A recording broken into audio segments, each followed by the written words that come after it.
Hello BookTube, welcome to Lizzie Faye Loves Books. I'm Elizabeth, and today I'd like to show you what all I read for the holiday book bingo. The book bingo was hosted by Sarah from Steeped in Books and Lindsi, the Wandering Reader, and we had a bingo card with 25 challenges, and I went ahead and picked what I wanted to read for each challenge, and then I revealed each line every 5 days during the month of December, and I showed you what I was planning to read and what I had read at the point that I was revealing the next line. Then at the end of the month I went ahead and went back and shuffled a few things around just a little bit, and so today I want to show you what all I ended up reading for the 25 challenges here on the holiday book bingo. It went from December 1st to January 4th, and I was glad for those last 4 days because I finished 3 books during that time that I wouldn't have been able to finish during the month. Now, I did read more than 25 books in the month of December, but some of them just didn't fit the categories, and so having those few extra days was wonderful. Thank you, Sarah, for thinking of that. So by the end of the month, here's my card. I left blank the ones that I hadn't finished by the end of the month. I had not read a book that was gifted to me, a book about a family, and I didn't have anything for a book that has any holiday in the storyline. Now, I think that means title, but I'm not sure. Either way, I got it covered in the last few days of the challenge. So what I ended up doing is I shuffled a few things around. The book I originally was going to read for A Christmas Romance, I moved it to a book that has any holiday in the storyline, and I put a different book here that was even more of a romance than the one I originally was going to put there, so it fit the theme better. I did read a book that was gifted to me, and the novella that I was originally going to count for novella, I moved it to a book about a family because it was definitely about a family. And then I read a novella on New Year's Day that was set on New Year's Day, so I counted that for the novella challenge. So let's go through what I read. For the 25 books that I read for this challenge, 5 of them were children's books, and Sarah said that would be fine. Only 5 of them were print books, and all the rest were audiobooks. I'm so thankful for audiobooks. Otherwise, I would have only been able to do one line, and I wouldn't have had nearly as much fun. Now, let me just say, it was not expected for anyone to do a blackout. It was set up to be a 1-month challenge. You know, over the summer, we had 3 months, and you know, a lot of people were going for a blackout. One person even did 3 blackouts, and I don't know, that was Amanda Lavelle. Amanda, if you're watching this, did you do a blackout? I know a couple of other people said they were going for a blackout for this holiday book bingo, but I don't know how many people actually did it. So I didn't read 25 400-page books for this challenge. Christmas books in general tend to be shorter, and so therefore holiday and Christmas books are much quicker to read, and if you can get them digitally where you can speed them up, then that's even faster. So it was really a lot of fun. Now, I know that some people have told me that they don't like doing challenges and reading games and things like that. It takes the fun out of reading, and if you are one of those people, then you don't even have to watch this video. I get it. I don't want to do anything that's going to take the fun out of reading for you, but for me, this is so much fun. I love to meet challenges. They motivate me, and I love checking things off lists, so this is fun for me. So let's just go through quickly what I have read. I'm not going to go into detail about each book because I have already told you about the books that I read earlier in the month, and then the things I read near the end of December I'll try to cover in my December wrap-up. And then in my Friday Reads video that I just did a few days ago, I talked about the ones that I read in 2019 and told you a little bit about those. So this should go rather quickly. So the first challenge on my card was to read a holiday book that is part of a series. Originally, I had a different book in that slot, and I moved that to a different prompt. So the one I actually ended up counting for that challenge is A Christmas Visitor by Anne Perry, and I went ahead and read it because I had read the first one for the next challenge, which was to read a book about a journey. This is A Christmas Journey by Anne Perry, and I am currently reading book 3, A Christmas Visitor, and I think that's where I'm going to stop for now. I might pick that series back up next Christmas, but it's been fun. I think I would enjoy the series more if I was more familiar with the characters, because I believe that these characters in the Christmas books are pulled from her other mainstream mysteries. So I might try those out during the year and then see if I want to come back to the Christmas books in 2019. The next challenge was to read a book about new beginnings, and I chose a book of novellas called An Amish Christmas by Beth Wiseman, Kathleen Fuller, Barbara Cameron, and Kelly Long. The next challenge was to read a book about a winter holiday that you don't celebrate. And I learned all about Kwanzaa when I read 7 Candles for Kwanzaa by Andrea Davis Pinkney, illustrated by Brian Pinkney. The next one I spent all month reading. I kept chinking away at it and eventually got it done, I think, the last day of the month. I started this book in the first week of December and finally finished it on December 31st. The challenge was to read a book with holiday lights on the cover, and I read A Cherry Colored Christmas by Ashton Lee. This is also for my read-along on my Goodreads group, and if you are reading along with me on these books, then I hope you have finished this one by now, and I want you to be sure and go to my Goodreads group and chat about it. The very last book that I read for bingo fits the next challenge. It was to read a book that was gifted to you. This is The 9 Lives of Christmas by Sheila Roberts. This was given to me in a lovely package by Christelle from the channel Vintage Christelle, and this was a lot of fun. I talked about this in my Friday Reads video. It wasn't my favorite Christmas book or anything, but it was cute. And the next challenge was to read a book with red or green on the cover, and I chose a book that has both red and green on the cover, although it's very faded and muted. But this is the book that I'm most thankful to get finished because it has been on my currently reading list since I think September, and it's Cape Light by Thomas Kincade. The next challenge was to read a book set at the holidays but in a warm climate, and I read The 12 Days of Christmas in Florida by Frank Remkiewicz. The next challenge was to read a Christmas romance. Originally, I was going to read The Christmas Star by Donna Van Leer, which I knew would have some romance in it, but after I read it, it turned out to be so much more than just a romance. And I had already reread Christmas Letters by Debbie Macomber, and no one does Christmas romance like Debbie Macomber, so I put this in that category, and it's perfect for that challenge. So the next challenge was to read a Christmas classic, and I read How the Grinch Stole Christmas by Dr. Seuss. The next challenge on my card was to read a book about a gift. Not a book that was a gift, but a book about a gift. And so for that challenge, I read The Paper Bag Christmas by Kevin Allen Milne. It's a beautiful story about a boy who learns the true spirit of Christmas, and I would highly recommend it. So the next challenge is to read a holiday novella. Originally, I had a different book in this slot, but I moved it to another slot.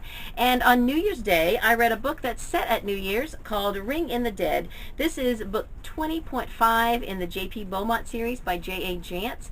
And it's kind of a prequel to the J.P. Beaumont series. I enjoyed it, and I wish it had been longer. The next challenge was Reader's Choice, and I read The Christmas Angel by Jane Maas. The next challenge was to read a holiday book that was made into a movie, and I was originally going to count The 9 Lives of Christmas for this challenge. In fact, I even have that movie checked out from the library, but I really needed a book for the challenge to read a book that was gifted to me, so I moved 9 Lives of Christmas to that challenge, and I was able to count The Christmas Train by David Baldacci. My husband listened to this on audio on Hoopla and said it was good, so I went ahead and picked it up and read it, and then discovered that it was made into a movie, so I was able to put it in that challenge and then move 9 Lives of Christmas to the challenge where I most needed it.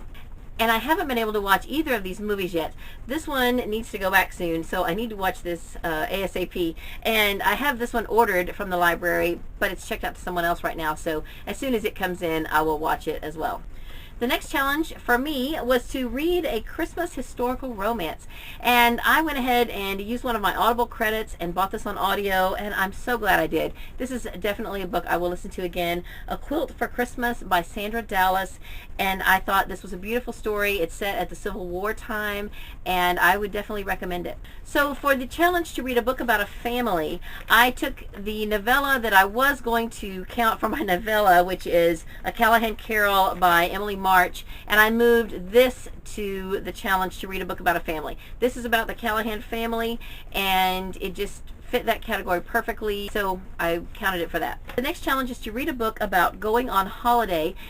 The book I read is a book of short stories, and in that book, quite a few of the people in various stories are going on holiday for Christmas. So I'm counting this for that. And this is Christmas with Anne and Other Stories by Lucy Maud Montgomery. I listened to this on Hoopla on audio, and I said at the time that I read it that I was hoping I could get a hold of this library copy.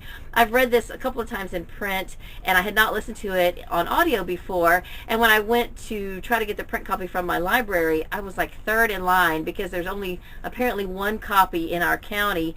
And I think this cover is so cute. The cover that is on the Hoopla audio copy, I think, is not pretty. I don't know. It's sort of a modern looking Christmas tree picture, but I don't even think it's pretty. This, I think, is just adorable with Anne on the cover, and I'm excited to have it in my hand. I really need to buy myself a copy of this book. I keep, I've had it on my Amazon wish list for a couple of years, and one of these days I'm going to get around to ordering this for myself so that I can have my own copy.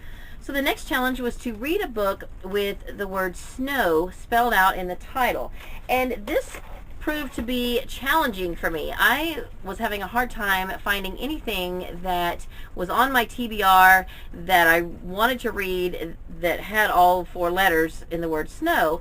But then finally I happened to say something in a video about pronouncing authors' names correctly, and I was talking about the author Louis Sachar, who at the time I really didn't know for sure how to say his name. And Elizabeth Tyree commented that her daughter Elena has really been enjoying the Wayside School stories on audio, and she said the author narrates them himself and introduces himself. And so I got them just with the idea of hearing how he pronounces his name, and I ended up listening to all three stories. I had read the first one a couple of years ago, and I knew it was really cute, and I thoroughly enjoyed these books. They're not holiday themed. I think in one of the stories there is a chapter about Christmas, but it was super cute, so quirky, so fun.